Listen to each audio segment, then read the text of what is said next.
In the early 2000s, when I was younger, in a town called Seaside, California, before it had been gentrified and a lot of the more poor people got kicked out, it used to be a place where most kids would spend most of their time, whether either at school, ditching school, or just outside in general because their parents were too busy. So everyone's always outside. Sometimes there's 6 or 7 kids in one family. Sometimes there's 100 kids playing on one block, and most of them are violent, not told anything, wise or real about the world or how to navigate. And the most successful bullies in those communities were people who were roughhousing way too hard, wrestling and punching, and basically just beating people up from about this big. And that was their version of training. And because they were young, it stuck with them forever. That is the average person I am talking about when I say that when I'm talking about a street fight.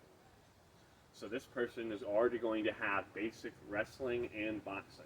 Maybe not expert in either one, but they're going to have proficient boxing and wrestling skills just by nature. So that being said, this is why I think that boxing, wrestling, Brazilian Jiu-Jitsu, Sistema, and let's say karate is good but not as good, in my opinion, because it takes too long. It takes longer to train, and that's my point. You want to learn boxing, wrestling, Brazilian Jiu-Jitsu, Sistema. There might be others I'm forgetting, but those are the most reliable because your feet are planted. You have good stances. You know how to shift your weight. You know how to have different stances, so like height, level, level changes, being able to move off center line.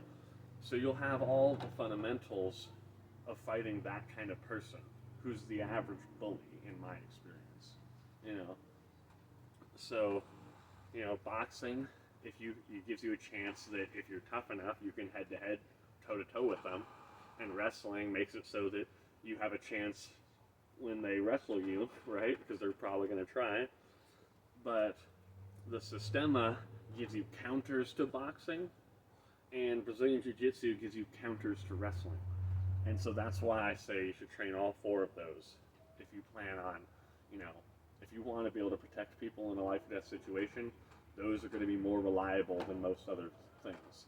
And yeah, you're going to want to train to handle weapons and stuff like that, and I'll get into that stuff later, but you want to have a base of mano a mano, man to man, because otherwise how are you going to do anything to anybody, especially if it's multiple people? Yeah, there's just a little tidbit on street fights and why I train the way I do.